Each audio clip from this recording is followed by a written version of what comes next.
es el tema del lenguaje inclusivo, que cada vez está, y que tiene tanta resistencia, cada vez se está utilizando más y que tiene tanta resistencia de los mismos profesores. Sí, sí. Comentando un poco Bueno, sobre esto. sí, en principio que, digamos, hablamos de mi parte no solamente como docente de letras o de lengua y literatura, sino también desde el lugar de la asamblea, que somos todas docentes y que en algún momento nos ha pasado en estos últimos tiempos a todas, de que hemos sido como cuestionadas, ya sea por nuestros pares o por directivos, supervisores, hasta alumnos, alumnas, alumnes, por utilizar el lenguaje inclusivo, digamos. Y nosotras nos manifestamos a favor del lenguaje inclusivo, entonces por eso que también nos interesaba traer el tema cuando vos lo propusiste. Lo de humanidades sí tiene un antecedente que es la Facultad de Ciencias Sociales de la UBA, lo aceptó, digamos, en primera instancia. Después acá en la UNR, también hace poco en la Facultad de Psicología, eh, digamos, salió la decisión por parte de la decana de que se acepte tanto en las producciones académicas de los alumnos, alumnas, tanto como en la comunicación oficial, digamos. Hay que Que decir es primero que no es, opcional claro, de exactamente, no aplicarlo. es algo normativo, sino que está la opción y va a ser aceptado cualquier trabajo académico con lenguaje inclusivo. Y también que los comunicados oficiales lo van a ir poniendo en práctica, digamos.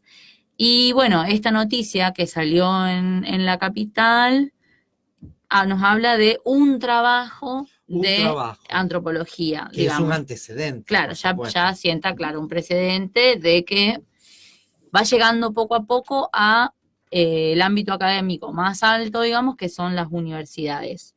Pero un poco para relacionarlo con lo que siempre hablamos, que por supuesto que este tipo de casos nos, nos retrotraen a poder pensarlo, bueno, cómo más o menos nace esto y que no es casual que se esté dando en estos tiempos también, en donde se ponemos en cuestión, digamos, desde un punto de vista de género, con, bueno, un contexto donde el feminismo está teniendo como mucha importancia y que comienza a cuestionar todo este tipo de cosas que se daban como establecidas desde, no sé, el rol del hombre y la mujer en la sociedad hasta, por supuesto, llegar al lenguaje, que es una herramienta que utilizamos desde que tenemos la necesidad de comunicarnos y tenemos 2, 3 años hasta el último día de nuestra vida, digamos. Sí, es Entonces, lo que por eso, utilizamos para educarnos, para para todo. transmitir de generación en generación nuestra cultura, Ujú, nuestro hacer cotidiano, la para todo, lengua y la lengua que es tan social, por supuesto, para socializarnos, para conocer al otro y que se hace costumbre por el hablar de supuesto. una manera y va modificando esos códigos que hay. Por supuesto, y causa todo este revuelo justamente y todas estas resistencias y estas disputas, justamente porque es algo que utilizamos todes, digamos, hablando en lenguaje inclusivo propiamente dicho. Y Eh, además es un cambio que se va produciendo, un cambio lingüístico a partir de el movimiento de abajo, de por un supuesto, movimiento como las mujeres, que feministas, y que después se incluyó, disidencias también, por eso después se incluyó los disidentes, formaron movimientos juntos, y bueno, no es la estructura de normalización de la sociedad por supuesto. patriarcal o de poder. Por supuesto, esto nace como un modo de visibilizar mediante el lenguaje que justamente es lo que nos representa. Bartes dice que lo que no se nombra no existe, Sí. básicamente, ¿no? Entonces, bueno, En el ámbito educativo, vos das clases y ¿qué notas? A nivel institucional, a nivel alumnos, el rechazo, no, a nivel padres también, porque forman parte de la sociedad. y hemos tenido resistencias de todos los ámbitos, digamos, ya sea desde hasta alumnos que quizás tienen 13, 14 años y se manifiestan como dicen que es una pavada, Después tenés alumnos, alumnas que les encanta utilizarlo y que dicen que qué bueno, que las mujeres y disidencias puedan verse representadas con el lenguaje, padres y madres que también están en contra. A mí personalmente me ha sucedido que en una escuela se han acercado un padre a decir, o como a quejarse, digamos. También hemos tenido algunas de nosotras, de las compañeras de la asamblea, problemas con supervisores, con directivos, y siempre nuestra postura es tratar de defender lo que por otro lado está como eje de la educación sexual, de la ley de educación sexual integral, que es reconocer la perspectiva de género. Que para dejarlo en claro, el lenguaje inclusivo, por supuesto que se enmarca en la ley de ESI si nos ponemos a mirar desde una perspectiva de género, porque viene a desnaturalizar algo que está establecido como lo es hasta el lenguaje, en el que se supone que el masculino nos representa de un modo universal y neutral, digamos, que sabemos que no es así, que no es inocente. Y lo que muchas veces nos preguntamos es por qué genera tanta resistencia el lenguaje no sexista, hablando con propiedad, no el lenguaje inclusivo, porque no es, bueno, yo soy varón o yo hablo en masculino e incluyo a los demás desde un lugar de poder, sino no sexista significa que no marque justamente un género, que es en este caso el masculino.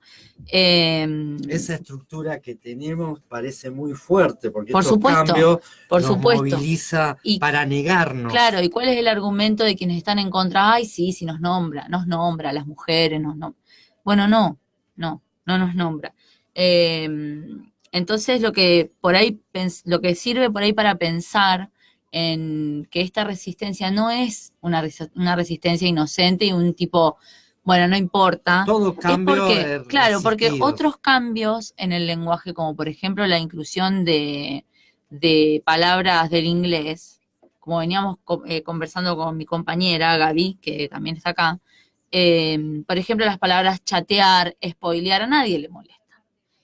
O si molesta es tipo, ay, estos jóvenes, Pero son palabras estructurantes donde viene impuesta desde arriba. Sí, y en cambio acá lo que hay es una resistencia a la inclusión. No, pero impuesto desde abajo, o sea, claro, impuesto totalmente, no, resistiendo desde abajo. Totalmente, y que los cambios en el lenguaje siempre suceden de ese modo, porque la lengua es el sistema y podrá ser algo abstracto, pero el lenguaje es la lengua en uso, y es lo que termina modificando a la lengua, ¿sí? Y que se va justamente por el uso, pasarán años a lo mejor. Hasta que se normalice. Por supuesto, pero... Más que normalizar, que se haga natural. Hablar porque son los códigos que uno utiliza cotidianamente, porque si empieza a hablar una familia, después la escuela, la comunidad educativa, después la sociedad, bueno, eso se va naturalizando y ya tiene que ser aceptado. Sí, por supuesto, y también es como vos decías, digamos, por un lado se escucha cada vez más o se utiliza cada vez más, porque también es en la escritura, ¿no? No es solamente en la oralidad.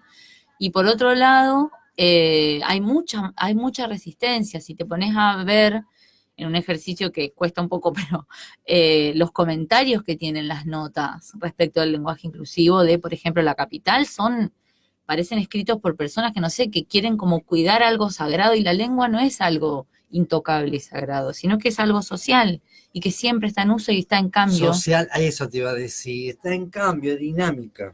Y que no por eso significa que se vaya a deteriorar, sino todo lo contrario, siempre está en evolución. Y también al no saber, mucha gente lo que hace es bromear con eso y hasta burlarse, dándole una utilización que es hasta incorrecta, digamos, porque se cae en decir, bueno, ¿qué quieren decir mese en vez de mesa? Bueno, no, a ver, el lenguaje inclusivo está bien determinado en qué palabras se utiliza. Hay veces que vemos quizás con una buena intención de incluirlo, pero mal utilizado, no sé, en verbos. Bueno, los verbos no tienen flexión en género, entonces es bien determinado para sustantivos, adjetivos y pronombres que flexionan en género, digamos, no es que también, porque muchas veces la gente se burla de quienes utilizamos el lenguaje inclusivo poniéndole la E o la X a cualquier palabra, digamos. Entonces hay que hablar desde el conocimiento, y si uno está a favor bueno, informarse, cómo se utiliza, por qué se utiliza, cuál es la historia de cómo llegamos a este cambio en el lenguaje. Y ahí entra lo que veníamos hablando, la perspectiva de género, las minorías, las mujeres, las disidencias, digamos. Son muchos cambios por una sociedad tan estructurada. Por supuesto, pero bueno, muchas veces sucede así que como en este caso, casas de altos estudios, como se le dice en las universidades, lo aceptan y después de eso cuesta bajar a la sociedad. Lo mismo sucede con la ley de ESI. La ley está, bueno, para ponerlo en práctica es difícil, porque socialmente hay resistencias, como todavía hay hechos de homofobia, siendo que tenemos una ley que permite el matrimonio igualitario, digamos. Siempre la ley no nos cambia, digamos. Muchas veces la sociedad es la que tiene que cambiar y aceptar, y eso demora mucho más. Gracias por venir, Sandra. De nada. Te comprometo a vos o tus integrantes de la asamblea, tus compañeras, compañeros, compañeres. Por supuesto. De la Asamblea Permanente por la ESI para tratar los temas que recién nombraste, las leyes.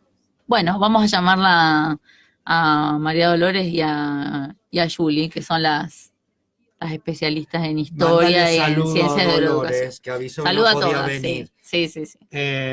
Gracias por venir. Bueno, muchísimas Pasó gracias. por la bodeguita del medio Sandra Vieri, de la Asamblea Permanente por la ESI. Seguimos con la música en la bodeguita del medio. Bueno.